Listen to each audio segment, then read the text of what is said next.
प्रदोष की आपको बधाई हो। प्रदोष शाम का जो समय होता है, प्रदोष काल जो होता है, उसका वर्णन जब हम करते हैं, ये प्रदोष की पूजन का विधान किसने बनाया, ये प्रदोष की पूजन का नियम किसने बनाया, ये प्रदोष की संध्या काल का, प्रदोष के समय का पूजन का विधान कौन बनाया, ये प्रदोष के समय पर एक बेलपत्र चढ़ाने का विधान किसने बनाया, प्रदोष के समय पर एक समीपत्र चढ़ने का विधान किसने बनाया। प्रदोष के समय पर अगर मान लो कोई भिखारी से भिखारी व्यक्ति भी है जो ठेला चला रहा है, उसके पास में खाने के लिए कुछ नहीं है, फटे कपड़े पहन रहा है, उसकी जिंदगी में कुछ भी नहीं बचा और कर्जे में लतालूम हो गया, एक चावल का दाना अगर वो प्रदोष के दिन, प्रदोष काल में शाम के समय पर शंकर के शिवलिंग पर चढ़ा देता है तो 3 या 4 प्रदोष में उसका कर्जा चूकना प्रारंभ हो जाता है। प्रदोष का विधान इतना ये प्रदोष का वर्णन करा किसने, इतना प्रदोष की महत्वता बताई किसने, कौन करे इतना वर्णन। अगर प्रदोष की महत्वता बताने वाला कोई है, इसीलिए मेरे शंकर भगवान माता सती को लेकर कुंभज ऋषि के यहाँ, अगस्त ऋषि के यहाँ कथा सुनने के लिए गए थे, क्योंकि उनके बराबर कोई शंकर के महत्व को बता नहीं सकता और प्रदोष के महत्व को नहीं बता सकता। सती मैया को प्रदोष का महत्व बताने के लिए शंकर सती जी को लेकर कुंभज बाबा के यहाँ गए थे, अगस्त ऋषि के, कि प्रदोष के महत्व को तो जानो सती तुम प्रदोष के महत्व को तो सती जानो, तुम प्रदोष के महत्व को तो सती पहचानो कि प्रदोष का महत्व क्या होता है, प्रदोष काल का महत्व क्या होता है, प्रदोष के समय का महत्व क्या होता है। जिस समय पर सूरज डूब रहा हो,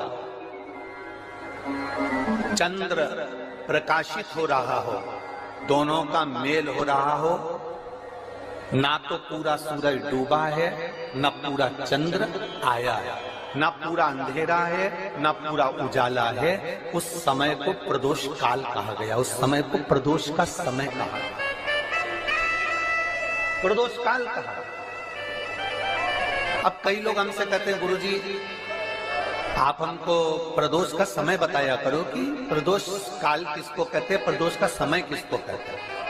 अब एक बात हम आप सबसे कहना चाहते हैं, जितने लोग आस्था चैनल पर सुन रहे हैं, जितने फेसबुक यूट्यूब पर सुन रहे हैं और जितने रेवाड़ी की इस पवित्र धरा पर कथा को सुन रहे हैं, आप सबसे एक बात कहना चाहिए, अगर हम समय देखकर बताएं आपको कि शाम को 6 बजे, 6:30 बजे, 6:30 पे लेकर 7:30 के बीच में ये समय है, या 5:30 से लेकर 6:30 तक का ये समय है, या हम तुमको बोल दें कि इतनी बजे ये समय प्रदोष काल का रहेगा या इतनी बजे ये समय रहेगा, तो देखिए कभी कभी ठंड का समय आता है तो दिन जल्दी ढल जाता है, कभी कभी गर्मी का समय रहता है तो दिन बहुत लेट ढलता है। इसलिए समय की गणना से मत चलो, आप तो ये अंदाजा लगाकर रखो कि दिन ढल रहा हो,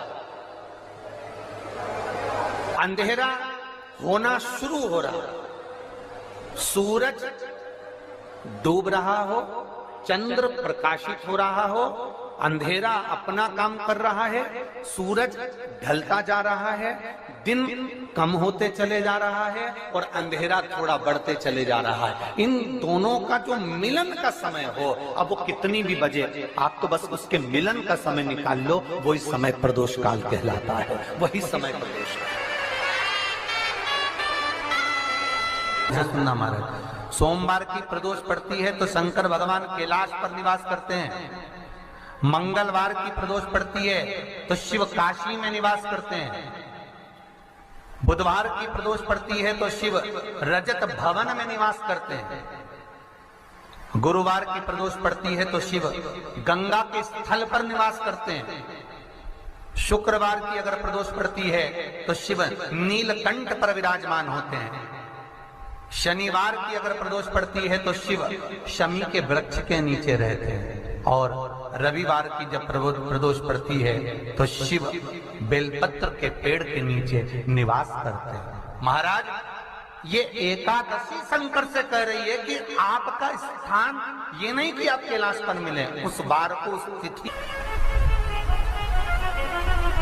हमारे यहाँ कहते हैं सोमवार की जो प्रदोष पड़ती है वो इच्छा पूर्ति करती है, मंगलवार की प्रदोष रोग से मुक्ति देती है, बुधवार की प्रदोष कामना की पूर्ति करती है, गुरुवार की प्रदोष शत्रुओं का नाश करती है, शुक्रवार की प्रदोष सुख और शांति देती है, शनिवार की प्रदोष संतान का सुख देती है, और रविवार की प्रदोष जो काम दुनिया में कोई नहीं कर सकता वो अचूक फल की प्राप्ति रविवार की प्रदोष करा देती है। महाराज ऐसी प्रदोषों का नियम वर्णन किया चाहिए। भगवान कहते ठीक है तू थोड़ी देर खड़ी हो। एकादशी सम्मुख खड़ी हुई, पार्वती जी ने जिस अंगुष्ठ का जल पीने के लिए लिया था हाथ में, बस पीने ही वाली थी, शंकर भगवान ने वही हाथ में जल लेकर एकादशी के हाथ में उसको देकर कहा ले, ये मेरे द्वारा निर्मित एक व्रत है जिसे त्रयोदशी के दिन तूने मांगा है, मैं तुझे देता हूँ। आज इस व्रत का फल मैं तुझे प्रदान करता हूँ। अब तू जिस जीवात्मा को लेकर जाएगी उसका पाप प्रबल नहीं होगा। किसी स्त्री पुरुष बालक बुजुर्ग जो भी होगा जिसने प्रदोष का व्रत करा होगा वो जीवात्मा को तू किसी फल की कामना से नहीं स्वतः ही लेकर चली जाए, उसमें कोई कामना नहीं है। बन सके जीवन में 11 प्रदोष या 26 प्रदोष करने के बाद आप उसका उद्यापन कर कर विराम भी दे सकते। और जीवन में एक बार प्रदोष का व्रत मौका मिले, जिस कामना से जिस दिन का भाव आपके मन में आए कि मुझे रोग से मुक्ति पाना है तो ये प्रदोष मुझे करना है, मैं रोग मुक्ति के लिए हम जो भी आपके मन में आ रहा है, संतान प्राप्ति के लिए शनिचरी प्रदोष, आप उसका स्मरण करें। फिर लिखा शिव महापुराण में, बड़ा सुंदर लिखा विद्या जी ने, मान लो आप प्रदोष का व्रत नहीं कर सकते, आप अगर व्रत नहीं कर सकते तो प्रदोष के दिन प्रदोष काल में शाम का समय सूर्यास्त का कुछ पल कुछ घड़ी के पहले से लेकर बाद तक का प्रदोष काल के अंतर्गत आप शंकर जी के मंदिर में जाकर 1 लोटा पानी 5 बेलपत्र भी अगर समर्पित करते हैं तो संपूर्ण प्रदोष का फल आपके भाग्य में प्रबल हो जाए। शत में नमक का सेवन वर्जित होता है। कारण क्या कारण होता है? उसका एक कारण माना गया, नमक की वर्जितता। जिस समय पर एक नगर में एक ब्राह्मणी रहती थी, बहुत भाव से सुनिएगा, प्रदोष व्रत नमक को त्यागने का भाव, प्रदोष व्रत की किताब में भी मिल जाएगा आपको, आप पढ़ेंगे तो सुना होगा आपने। एक ब्राह्मणी रहती थी एक नगर में, उसका पति नहीं था, छोटा सा बालक एक साथ में रहता, छोटा सा वाला। अब ब्राह्मण के घर की धर्म पत्नी है, ब्राह्मण कर्मकांड करने वाला, पूजन करने वाला, पाठ करने वाला, अनुष्ठान करने वाला, पूजन करने वाला, मंत्र जाप करने वाला, भगवत भक्ति में डूबने वाला। ब्राह्मण तो चले गया, ब्राह्मणी बच्चे के साथ रह रही, क्या करे वो, अकेली निवास कर रही है, अकेली रह रही है। और ब्राह्मणी बच्चे के साथ भ्रमण करती रहती, घूमती, कहीं कहीं दर दर जाकर कुछ भिक्षा को मांग कर लेकर आ जाती, और भिक्षा लाने के बाद में उस भिक्षा को जब लेकर आती तो अपने बच्चे को भी खिलाती और स्वयं भी उसका पान करती। एक दिन ब्राह्मणी भ्रमण करते करते प्रदोष काल के समय पर शिव मंदिर में प्रवेश करी। प्रदोष काल के समय पर और शंकर मंदिर में जब प्रवेश करा, प्रदोष काल किसको कहते हैं?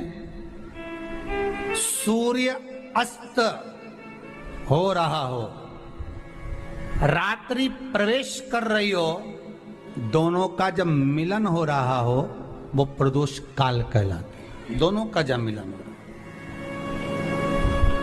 सूर्यास्त हो रहा हो, रात्रि अपना चरण बढ़ाने के लिए आगे बढ़ रही हो और दोनों का जब मिलन हो रहा है वो प्रदोष काल है, वो प्रदोष का समय है। ब्राह्मणी मंदिर में प्रवेश कर रही है। जब ब्राह्मणी मंदिर में प्रवेश करी, मंदिर के अंदर पहुंची, प्रदोष काल का समय था, प्रदोष का समय चल रहा था। और प्रदोष काल के उस समय में, प्रदोष काल के उस समय में जब ब्राह्मणी ने देखा कि कोई भगवान की भक्ति में लगा हुआ है, भगवान के रस तत्व में डूबा हुआ है। आज ब्राह्मणी के पास में कुछ पदार्थ नहीं है, अपने बच्चे का पेट भरने के लिए कुछ सामग्री नहीं है, और कुछ आस लेके वो प्रवेश करिए, कुछ आस लेकर वो अंदर प्रवेश कर जाती है। कोई ऋषि की पत्नी, कोई ब्राह्मण जन की अर्धांगिनी उस प्रदोष के समय पर शंकर का अभिषेक पूजन कर रही थी, भगवान शिव की आराधना कर रही थी, भगवान की भक्ति में डूबी हुई थी। जब भगवान शिव की आराधना में डूबी हुई है, आराधना कर रही है, इस काल में वहां पर पड़ी हुई कुछ वस्तु को इस ब्राह्मणी ने मांग लिया। मेरे बालक को बहुत भूख लगी है, मेरा बच्चा बड़ा भूखा है, इसके भोजन लेते ही कहा इसमें तो स्वाद नहीं है, इसमें स्वाद नहीं है। उस ब्राह्मणी ने बड़ा सुंदर एक संवाद कहा। घर का जो बड़ा होता है ना, घर का जो भयो होता है, घर का बुजुर्ग जो होता है, घर का जो प्रथम स्थल प्राप्त करने वाला, मेन कुर्सी पर अच्छी जगह पर जो बैठने वाला होता है ना, ब्राह्मणी कहती है वो कभी किसी वस्तु में ऐब नहीं देखता, मिनक नहीं निकालता।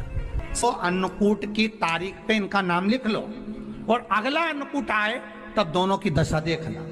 एक जो चुपचाप खाकर चले गया, भगवान के प्रसाद को प्रसाद मानकर, प्रभु का दर्शन मानकर लेकर चले गया, वो उन्नति की सीढ़ी पर चढ़ता चले गया, और जो मिनक निकालता रहा वो साल भर खटर पटर की जिंदगी जीता रहा।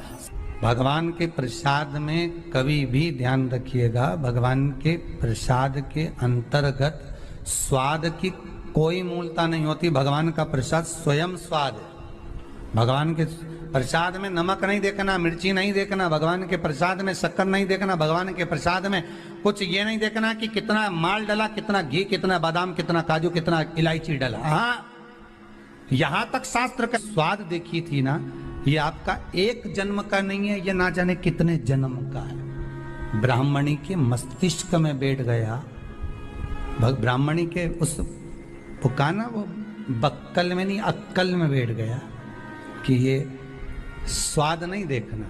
इसलिए प्रदोष व्रत के अंतर्गत ब्राह्मणी ने उस दिन से विचार कर लिया कि जैसे आप पूजन कर रही हो, जैसे आप अर्चना कर रही हो, जैसे आप आराधना कर रही हो, ऐसी आराधना, ऐसी पूजन, ऐसी भक्ति में भी करूंगी, ऐसी आराधना में भी करूंगी। अब मैं स्वाद नहीं देखूंगी। तो प्रदोष व्रत करने वाले को ध्यान रखना चाहिए कि नमक का सेवन ना करे, भोजन ना करे, फलाहार करिए, फल का आहार करिए, प्रयास करिए। और यदि आपने व्रत का ले लिया भोजन का कि हम तो एक टाइम फलाहार करेंगे, एक टाइम भोजन करेंगे, ऐसा भी कई लोग प्रदोष ले लेते हैं, तो वो बात आपकी है, आप तक रखना, ठीक है, अपने मन तक। ठीक है, बाबा आपकी मनोकामना पूर्ण करे, वो भी पावर। अरे भगवान को धन्यवाद दो कभी कभी कि तूने अच्छे घर में पैदा किया, अच्छा परिवार दिया, अच्छा पति दिया, अच्छी पत्नी दी, अच्छे बच्चे दिए, अच्छा कुटुंब दिया, घर दिया, दुकान दी, जमीन जायदाद दी, शरीर अच्छा दिया, हाथ पैर आंख नाक मुंह सब बढ़िया दिया, एक के भी निपटा के नहीं भेजा तूने। मान लो एक आध निपटा के भेज देता तो क्या झगड़ा करने ऊपर जाते वाला। शाम के समय पर प्रदोष काल में बेलपत्री के पेड़ के नीचे, चाहे शंकर के मंदिर के दरवाजे पर या शिव मंदिर में, अगर आप प्रदोष के दिन दिया लगाते हो, सोमवार के दिन दिया लगाते हो, तो ऐसा कोई व्यक्ति नहीं जिसको मेरे देवाधिदेव महादेव, मेरा विश्वनाथ भंडार नहीं भरता हो। रखना, अगर किसी एग्जाम में बैठ रहे हो, बहुत बार बैठ चुके हो, नहीं हो रहा, तो कच्चे दूध में थोड़ी सी काली मिर्च को पीस कर डाल लीजिए। फिर काली मिर्च आ गई, ध्यान रखना। कच्चे दूध में थोड़ी सी काली मिर्ची को पीस कर डाल लीजिए। महाराज, थोड़ा सा कच्चा दूध बेलपत्री के पेड़ के नीचे समर्पित कर दीजिए, अपना नाम और गोत्र बोलकर। थोड़ा सा कच्चा दूध उसी में से शंकर भगवान को चढ़ा दीजिए। फिर एक कलश जल का साथ लेकर जाइए, जो शंकर भगवान पर जल चढ़ा कर आइए। फिर जिस एग्जाम में जा रहे हो उसमें आप चले जाइए, बाबा आपको सफलता प्रदान करेगा ही, ये पक्का है। काली मिर्च शत्रुओं का नाश करती है। आपको बल प्रदान करती है कि आप जिस परीक्षा में बैठने जा रहे हो, आप जिस जगह पर भगवान का अनुमोदन करने जा रहे हो, आप जिस जगह पर कंपटीशन एग्जाम में बैठने जा रहे हो, वहां सफलता देगी वो आपको। अगर कहीं भटक भी गए, हट भी गए, तो वो सफलता देगी। मात्र जल चढ़ाने के बाद स्पर्श मात्र कर लेने पर भी पार्वती और शिव की आराधना का पूरा फल हमें प्राप्त हो जाता है। प्रदोष काल में एक बड़ी सुंदर बात आती है। प्रदोष काल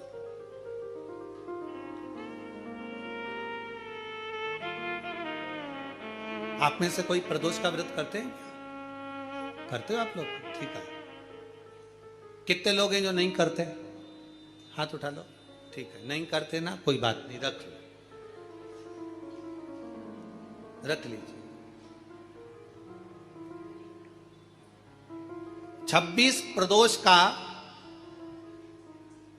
24 तो 12 महीने की और अधिक मास की 2, 26 प्रदोष का फल, 26 प्रदोष का फल एक क्षण में प्राप्त हो जाता है। एक क्षण में। कब?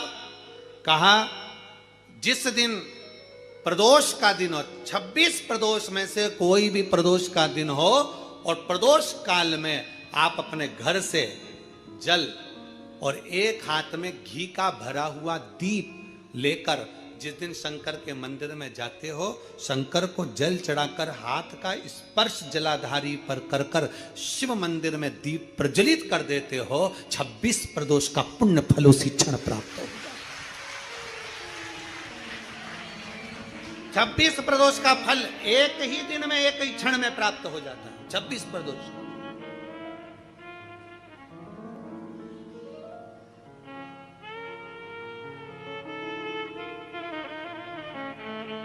अब कई माताएं कहेंगी, गुरुजी हम तो इतने साल से प्रदोष कर रहे हैं और तुमने इन सबको एक ही में निपटा दिया, एक ही बार में पूर्ण करा दिया है। हम इतने साल से कर रहे हैं, वो क्या? देखो तुम सब व्रत कर रहे हो ना, तो ये आजकल की जो नव युवक पीढ़ी है, ये हो सकता है व्रत कर पाए ना कर पाए। आजकल की जो नव युवक पीढ़ी है, बहुएं हैं, बेटियां हैं, नौकरी में, सर्विस में लगी रहती हैं, दिन भर उनको मानसिक टेंशन भी बना रहता है, घर परिवार सब देखना, करना, ये करना, वो करना, तो हो सकता है इनका प्रदोष व्रत नहीं हो पाए। तो पर ये भूल से भी प्रदोष के दिन, किसी भी प्रदोष में अगर शंकर के मंदिर में घर से जाते समय जल और एक घी से भरा हुआ माटी का दीपक बाती लगा हुआ लेकर चलेगा और शिव को जल चढ़ाकर पार्वती के स्पर्श कर कर दीप प्रज्वलन कर दें, बाबा को विनय कर दें, पूरी 26 प्रदोष का फल प्राप्त हो जाता है। उन बेटों उन बच्चों नहीं है इतना। शिव तत्व की प्राप्ति, भगवान शंकर की प्राप्ति, कार्तिक के महीने में जो 2 प्रदोष पड़े, शरद पूर्णिमा से लेकर कार्तिक पूर्णिमा के मध्य में जो प्रदोष पड़ती है, उस प्रदोष पर प्रदोष काल में अगर एक आधी चम्मच भी गौ माता का दूध मिल जाए, एक छोटी सी कटोरी में सीधे हाथ में दूध और उल्टे हाथ में दूध, जल का पात्र या उसी पात्र के ऊपर दूध का पात्र रखकर हाथ में लेकर जो शंकर के शिवालय में देहली पर खड़ा होकर शंकर से अपनी कामना कर कर शंकर के मंदिर में जाकर दूध अशोक सुंदरी वाली जगह पर चढ़ाकर जल शंकर के शिवलिंग पर जो समर्पित कर देता है, देवाधिदेव महादेव उसकी कामना पूर्ण कर देते हैं, पूर्ण कर। दुनिया के लोग कहते हैं कि कार्तिक का महीना भगवान नारायण का है, दुनिया के लोग कहते हैं कार्तिक का महीना लक्ष्मी जी का है, दुनिया के लोग कहते हैं कार्तिक का महीना इन देवता का है, लक्ष्मी महारानी का है। जरा विचार करिएगा, माता लक्ष्मी स्वयं इस कार्तिक के महीने में शंकर भगवान की आराधना करती है। कार्तिक के महीने क्या नाम है शिव जी का? कुबेरेश्वर महादेव। कुबेरेश्वर महादेव का मतलब, कभी आप मोबाइल पर सर्च मारिएगा, कुबेरेश्वर महादेव का फोटो निकालिएगा, मूर्ति निकालिएगा कि भगवान शंकर, एक तरफ लक्ष्मी जी बैठी है, एक तरफ कुबेर बैठा है। शंकर भगवान ओघड़दानी खड़े होकर माता लक्ष्मी और कुबेर दोनों को धन प्रदान कर रहे हैं, दोनों को संपदा।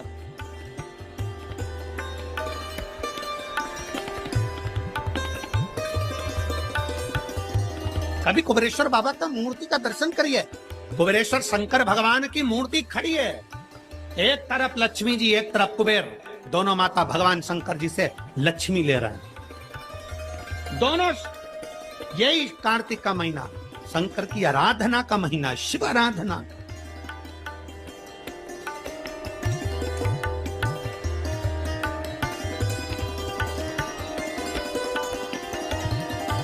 शंकर की आराधना कैसी करिए? शिव आराधना।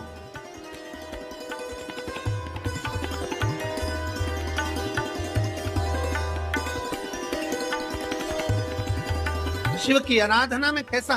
केवल एक कटोरी में दूध, 2 प्रदोष का शरद पूर्णिमा से कार्तिक पूर्णिमा के बीच में, एक महीने के अंदर, पूर्णिमा के अंदर, पूर्णिमा शरद पूर्णिमा कार्तिक पूर्णिमा के अंदर 2 प्रदोष पढ़े। वो दोनों प्रदोष जब पढ़े, उस प्रदोष में थोड़ा सा, आधी चम्मच, 1 चम्मच गाय का दूध हो, भले थोड़ा सा दूध और 1 लोटा जल। आप बाबा को देव तो अष्टकुंदरी वाली जगह पर चढ़ाओ दूध, और जल चढ़ाओ कहाँ? जम के बोलो, शंकर के शिवलिंग समर्पित।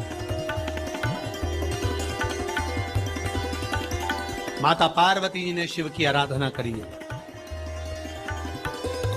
ब्रह्मा जी ने शिव की आराधना करी है।